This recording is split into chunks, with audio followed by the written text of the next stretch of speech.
Hello friends. आज हम संस्कृति की परिभाषा का नेक्स्ट हिस्सा जो है शुरू कर रहे हैं। उसमें हम देखेंगे कि हर्ट्ज़कोविट्ज़ ने इसके बारे में क्या कहा है, बिल्स और हाइज़र ने जो है संस्कृति को उसका क्या अर्थ निकाला है और उसके बारे में क्या बताया है। उससे पहले हम टायलर के बारे में, लैंडिस के बारे में और जो है रूथ बेनेडिक्ट के बारे में, मैलिनोवस्की के बारे में, हॉबल के बारे में हम जो है पढ़ चुके हैं। अब हम पढ़ेंगे कि जो है पिडिंगटन, हर्ट्ज़कोविट्ज़ और बिडने ने जो है और बिल्स और हाइज़र ने संस्कृति की क्या अवधारणा दी है, उन्होंने इसके बारे में क्या बताया है। तो सबसे पहले हर्ट्ज़कोविट्ज़ के बारे में जान लेते हैं। उनके अनुसार संस्कृति क्या है। संस्कृति जो है पर्यावरण का मानव निर्मित भाग है।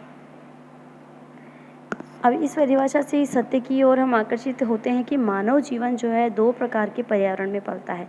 पहला तो क्या हो गया, प्राकृतिक पर्यावरण, और दूसरा क्या हो गया, सामाजिक पर्यावरण। मानव का जो संपूर्ण सामाजिक पर्यावरण है वही उसकी क्या है, संस्कृति है। इस सामाजिक पर्यावरण को मानव स्वयं बनाता है। इस निर्माण कार्य में जो है प्राकृतिक घटनाओं या पर्यावरण का कुछ भी योगदान नहीं होता है, उसे सिर्फ वो स्वयं बनाता है। ऐसा नहीं है। लेकिन एक प्राकृतिक चीज़ से जो कुछ भी मानव बनाता है वह उसकी खुद की वो उसका खुद का काम होता है और इसके संपूर्ण योग से ही जो है संस्कृति बनती है। फॉर एग्जाम्पल, मिट्टी एक प्राकृतिक वस्तु है। अब अगर उसी मिट्टी से व्यक्ति जब अपने लिए बर्तन, मूर्ति आदि बना लेता है तो वो सब क्या हो गए, उसकी संस्कृति के अंग हो गए। ठीक है, तो इससे क्या हो गया कि सामाजिक पर्यावरण को क्या बनाता है, मानव स्वयं बनाता है। तो इसमें प्राकृतिक घटनाओं या पर्यावरण का कुछ भी योगदान नहीं है, ऐसा स्पष्ट रूप से हम कह नहीं सकते, क्योंकि जो मिट्टी का बर्तन उसने बनाया है वो क्या है, एक प्राकृतिक चीज़ है। लेकिन उसने जो क्रिएटिविटी की है, उसने उसका यूज़ करके जो बर्तन और मूर्ति बनाया है वो क्या है, उसकी संस्कृति की अंग है। ठीक है, तो वायु या हवा, पानी या पहाड़ जो है संस्कृति नहीं हो सकती है। ये क्या हो गई, प्राकृतिक वस्तु है। तो ये क्या हो गए, प्राकृतिक पर्यावरण के अंग हो गए जिनकी हम बात कर रहे हैं। तो ये क्या हो गए, पर्यावरण के अंग हो गए। तो क्योंकि इनको मानव ने नहीं बनाया इसलिए ये संस्कृति के अंग नहीं होंगे। संस्कृति के अंतर्गत तो संपूर्ण पर्यावरण के उस भाग की, उन वस्तुओं को हम उसमें शामिल करते हैं जिसे मनुष्य जो है खुद बनाता है। वस्तुओं से यहाँ पर हमारा मतलब केवल भौतिक वस्तुओं से ही नहीं है, बल्कि जो अभौतिक वस्तुएं हैं। हमने भौतिक और अभौतिक के बारे में हमारे बहुत पहले के एक वीडियो में पढ़ा हुआ है कि भौतिक और अभौतिक क्या है, और इसमें भी हम आने वाले वीडियो में पढ़ेंगे कि भौतिक और अभौतिक क्या है। ठीक है, तो इस प्रकार से भौतिक चीज़ें वो होती है जो हमें प्रत्यक्ष रूप से हमारे सामने दिख रही है, और अभौतिक वो होती है जिसे हम प्रत्यक्ष रूप से देख नहीं सकते, सिर्फ महसूस किया जा सके, नॉन मटेरियल, उनको हम अभौतिक बोलते हैं। ठीक है, इस प्रकार से संस्कृति में उपकरण, औजार, मशीन, गहने, मकान, कोई भी प्रथा है, परंपरा है, आचार, कला, धर्म, भाषा आदि सभी भौतिक तथा अभौतिक वस्तुओं का जो है इसमें समावेश होता है, क्योंकि इन सभी को क्या है, मनुष्य ने बनाया है। अब इस बात से ये भी बिल्कुल स्पष्ट हो गया कि संस्कृति एक प्राणी शास्त्रीय घटना से कहीं अधिक है, और वह इस अर्थ में कि संस्कृति के अंतर्गत मानव की जो परिपक्व क्षमताओं से भी सभी एलिमेंट्स उसमें आ जाते हैं, जिन्हें कि वह अपने समूह से एकदम माइंडेड रूप से, यानी कि एकदम उपस्थित होकर अनिवार्य प्रक्रियाओं के माध्यम से सीखता है। और उसकी सीखने की प्रक्रिया में जो विभिन्न प्रकार की टेक्निक्स या जो भी प्रथाएं, विश्वास या आचरण को यूज़ में लेता है, वो सब भी जो है उसकी संस्कृति का हिस्सा होता है। संस्कृति का निर्माण मानव मस्तिष्क से ही होता है, ये हमने पढ़ लिया हमारे सबसे पहले वीडियो में।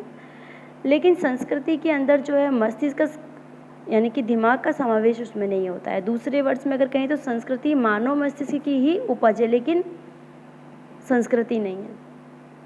संस्कृति तो मस्तिष्क से भी कुछ अधिक है। इस अर्थ में संस्कृति की तुलना हम उन कच्चे मालों से कर सकते हैं, जो कच्चा माल होता है, रॉ मटेरियल होता है, उससे कर सकते हैं, जिनमें संस्कृति का बाहरी और अंदरूनी दोनों भाग वो बनाते हैं। प्राकृतिक दुनिया से जो कच्चा माल मिलता है, कच्चा माल कहाँ से होगा, कहाँ से हमको मिलता है, कच्चा तेल हो गया या कुछ भी हो गया, वो चीज़ हमें प्रकृति से मिलती है सीधी।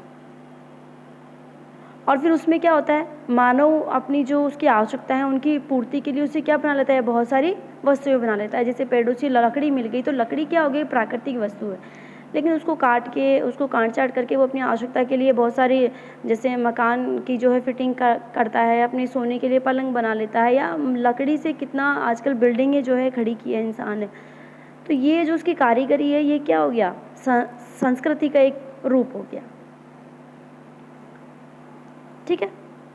अब पिडिंगटन क्या कहते हैं, पिडिंगटन के ने जो है संस्कृति, उसके अनुसार संस्कृति उन भौतिक तथा बौद्धिक साधनों या उपकरणों का संपूर्ण योग है जिनके द्वारा मानव अपनी प्राणी शास्त्रीय तथा सामाजिक आवश्यकताओं की संतुष्टि तथा अपने पर्यावरण से अनुकूलन करना सीखता है।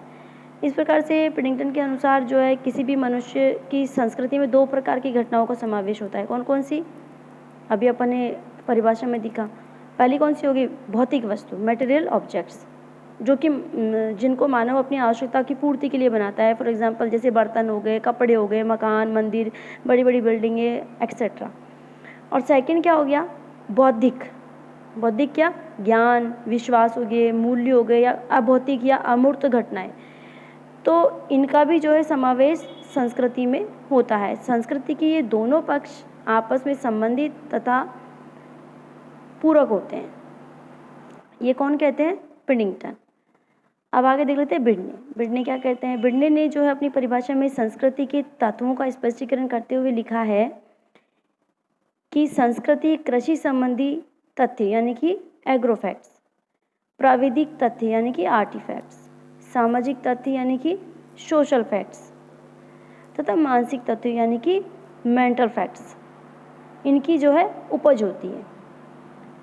कि संस्कृति, बिडने ने जो है संस्कृति को क्या माना है, सांस्कृतिक तत्व के रूप में माना है। तो और वो क्या कह रहे हैं कि सांस्कृतिक तत्व जो है कृषि संबंधी जो तथ्य हैं, जो भी प्राविधिक तथ्य है या मानसिक तथ्य है, सामाजिक तथ्य है, उन सभी के कारण जो है सांस्कृतिक तत्व बनते हैं और संस्कृति जो है इन्हीं की उपज होती है। दूसरे वर्ष में यदि कहें तो संस्कृति में जो है कृषि, कला, प्रौद्योगिकी यानी कि टेक्निक, सामाजिक संगठन, भाषा, धर्म, कला आदि का क्या होता है, समावेश होता है।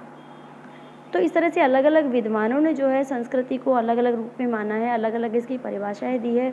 संस्कृति की असंख्य परिभाषाएं हैं और इन असंख्य परिभाषाओं में अलग अलग लोगों ने इसके बारे में अलग अलग कहा है।